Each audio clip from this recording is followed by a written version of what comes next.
좋은 아침, 행복한 아침입니다.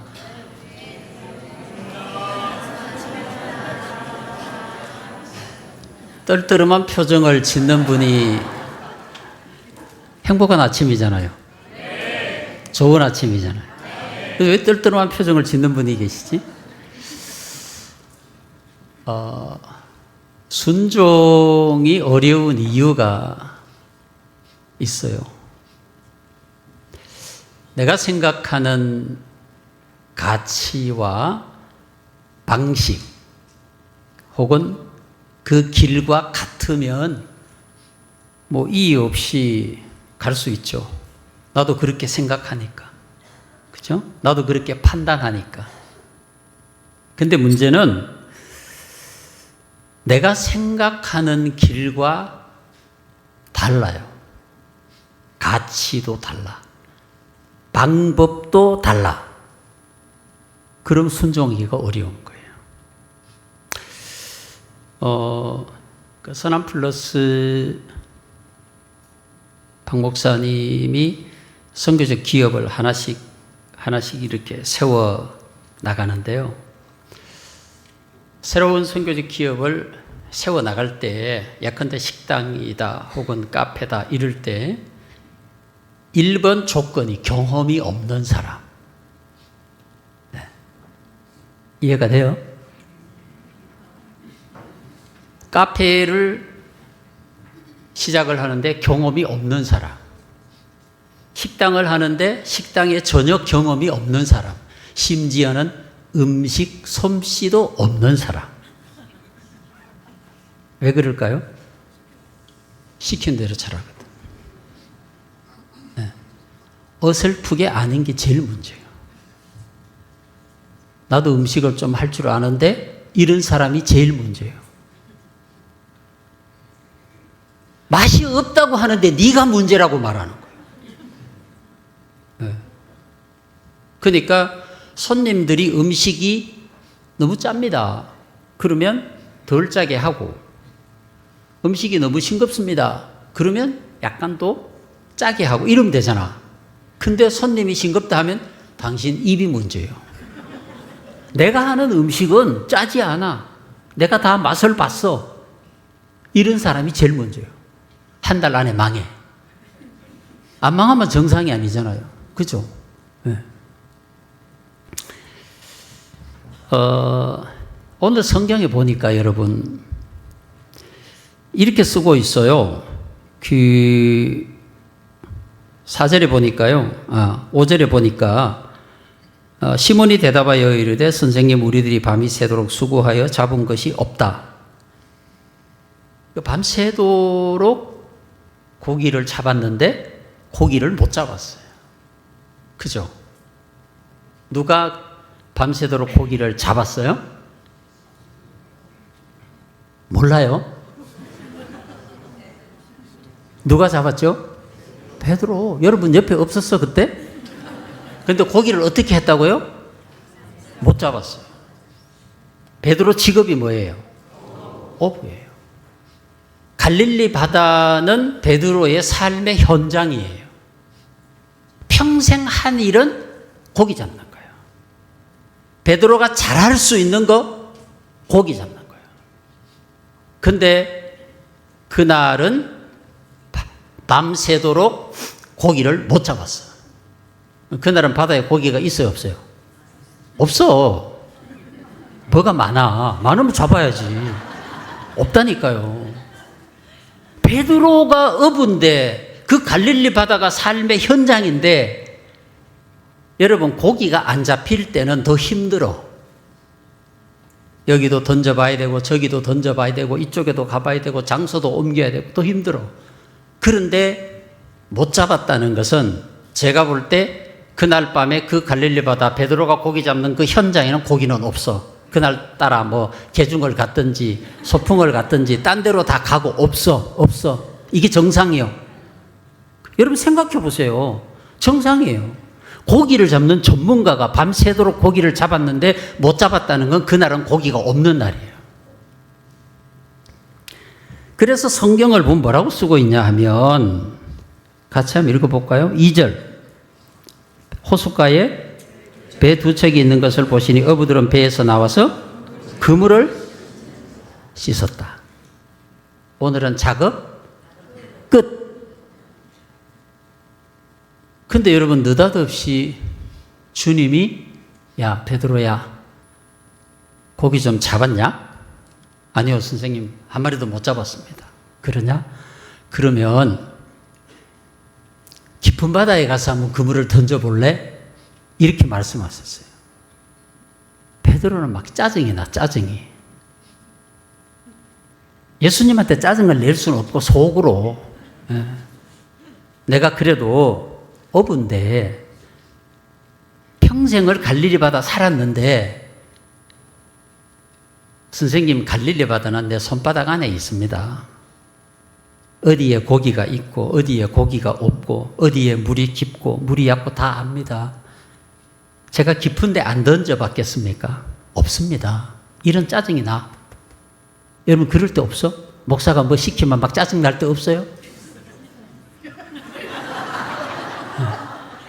얼굴 색까지 변하고 짜증내는 사람도 있어. 아, 목사님 그거 안 된다니까. 이런 사람도 있다니까. 여기도 앉아 있어. 근데 여러분, 베드로의 위대함은 예수님께서 그렇게 말씀하실 때 자기의 속마음을 드러냈어요. 뭐라고 얘기했어요?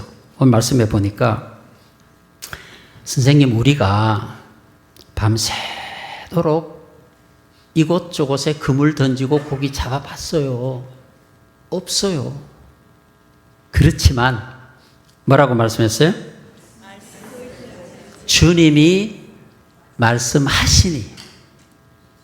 한번 해볼게요. 기뻐서 한 게 아니라니까. 이 성경의 맥락을 보세요. 기쁘겠어요? 끝냈다고 그물까지 다 씻어가 정리를 해가지고 이제 오늘 작업 끝, 오늘은 쉬어야지 이러고 있는데 다시 잡아 이러면은 기분이 좋겠냐고. 여러분, 기분이 절대 좋지 않아요.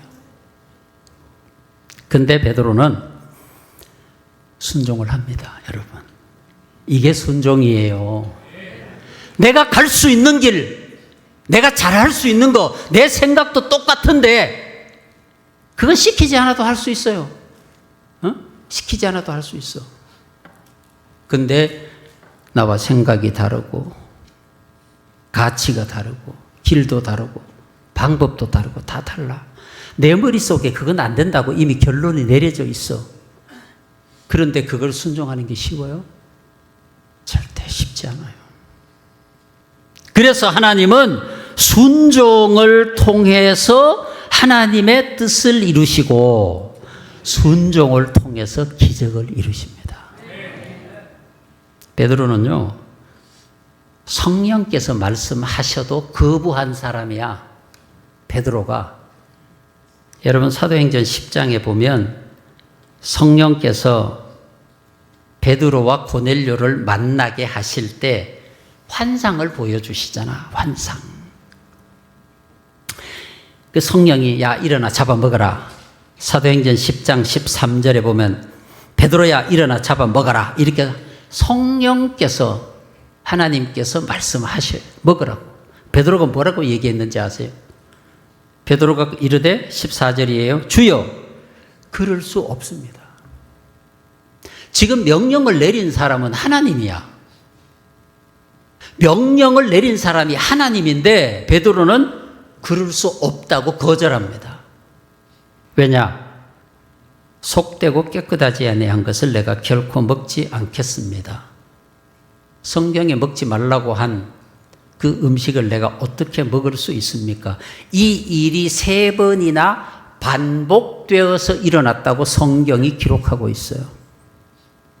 베드로는 끝까지 못 먹겠다고, 안 먹겠다고. 그 마지막으로 하나님께서 뭐라고 말씀하셔요? 야, 내가 깨끗하다고 하지 않냐? 내가 괜찮다고 말하지 않냐? 이 환상을 베드로가 깊이 묵상하고 고민할 때 고넬료가 보낸 사람이 찾아오잖아요. 그렇게 해서 고넬료와 베드로의 만남이 성사가 되고 이 사건이 복음의 거룩한 역사의 새로운 시작을 알리게 됩니다. 성도 여러분, 신앙의 위대함은 여기에 있어요. 여러분들이 열심히 예배하고 열심히 기도하고 헌신하고 그런데 자기 생각대로만 해. 이게 가장 큰 문제야. 내 생각과 가치와 방식을 버리고 하나님의 가치, 하나님의 길, 하나님의 방식을 따르는 게 순종이에요. 내 생각은 중요하지 않아요. 내 경험, 순종 중요하지 않아요. 지금까지 한평생 했는데도 안 됐어. 그럼 안 되는 거잖아. 그런데 하나님이 하라고 하신다고요. 하나님, 적어도 이 일은 제가 하나님보다 더 잘할 수 있습니다. 평생 했습니다. 근데 안 됩니다. 근데 왜 또 하라고 하십니까? 이런 거잖아요, 여러분. 순종은 그런 거예요. 순종은 그래서 힘든 거예요. 여러분, 오늘 본문 6절에 보면 그 순종이 이룬 결론이 나와 있어요. 고기를 잡은 것이 너무 많아서 그물이 찢어질 정도가 됐다.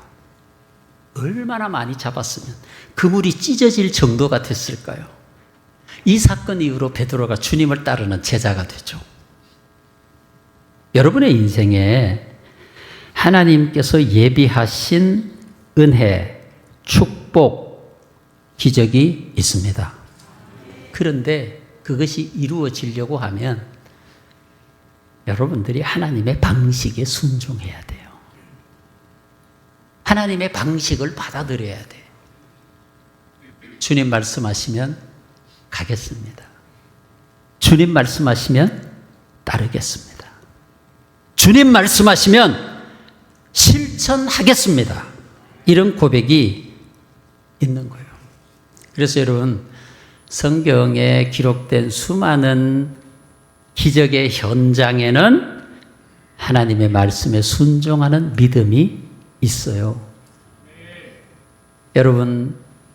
여러분들도 기적의 주인공이 되고 싶으시죠? 순종하셔야 돼요.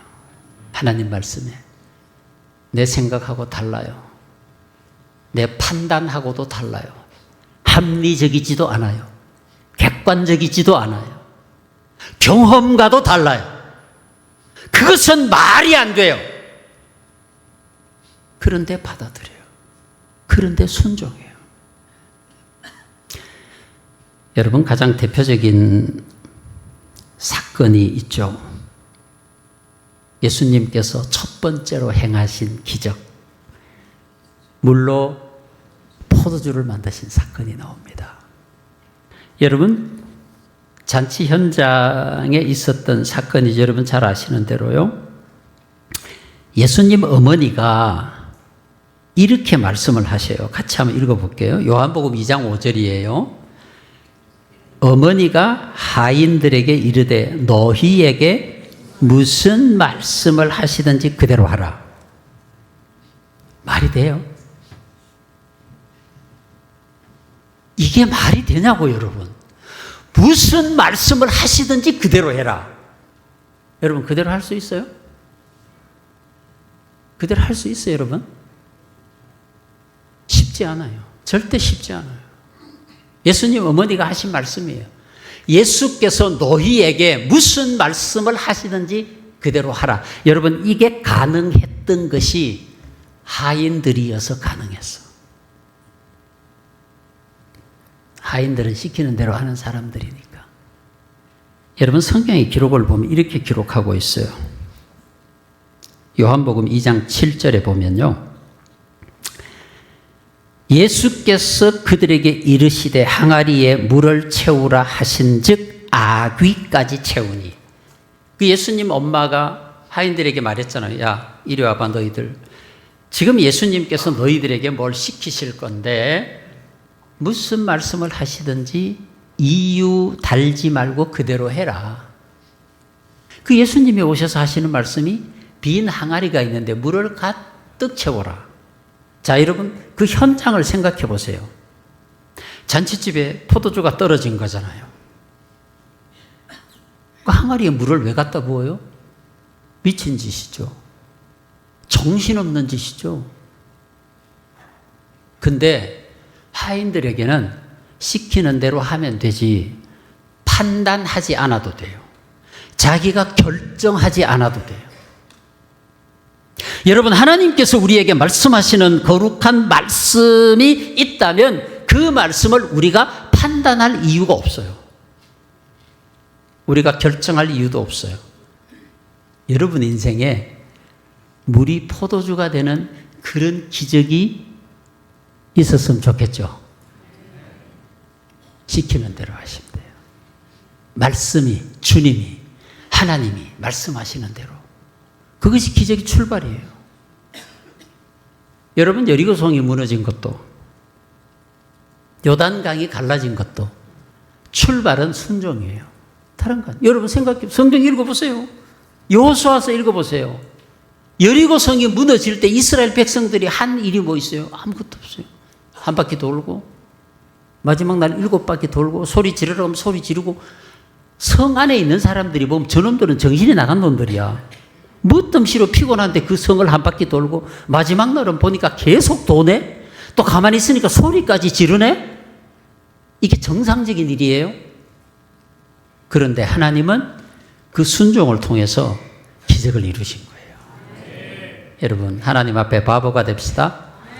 내 생각과 주장과 가치와 방식은 절대 중요하지 않습니다. 하나님이 말씀하시면 하겠습니다. 이게 기적의 출발이에요.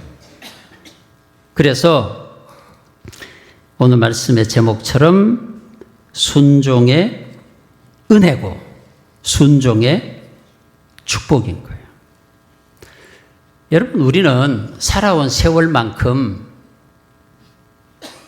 경험이 너무 많아. 아는 게 너무 많아.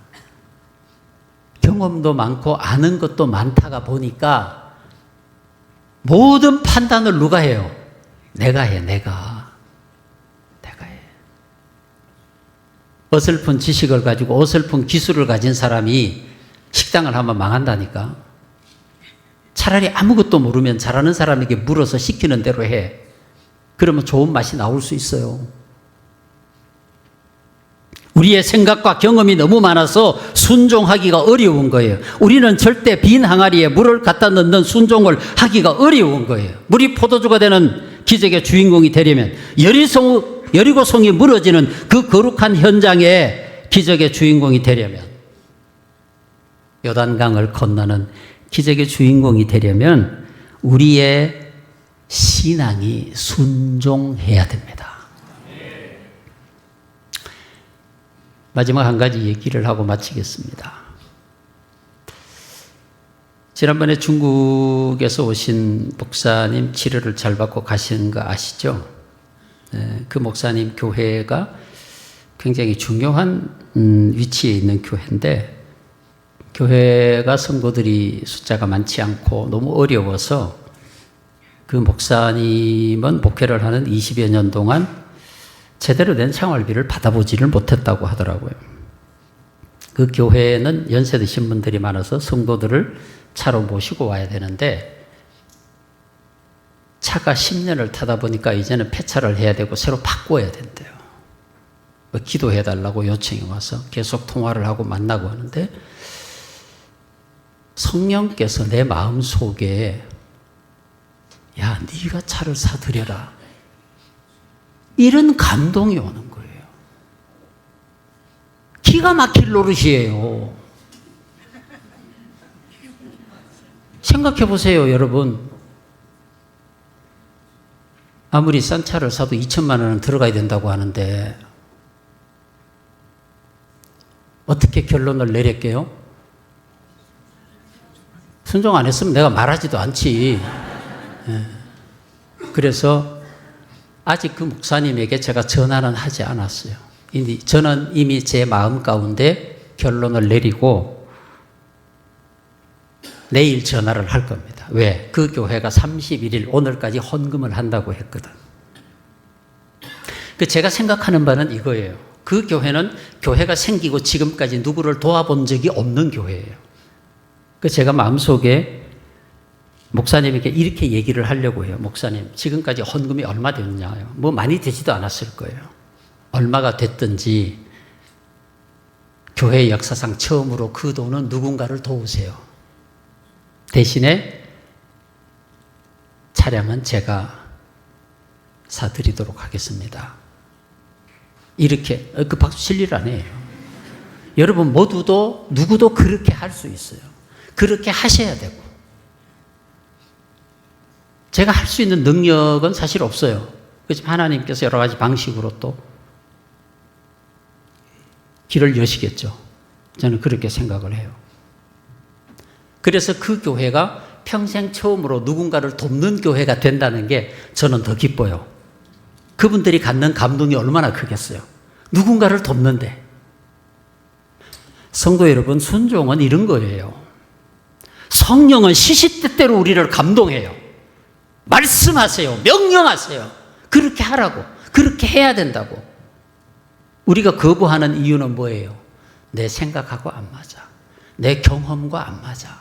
내 상황 형편과 너무 안 맞아. 그래서 거부하는 거예요. 그러면 기적은 일어나지 않아요. 그럼 축복의 역사는 일어나지 않아요. 순종이 최고입니다. 순종이 은혜고 기적이고 축복입니다. 기도합니다. 좋으신 하나님, 할렐루야, 감사합니다. 우리에게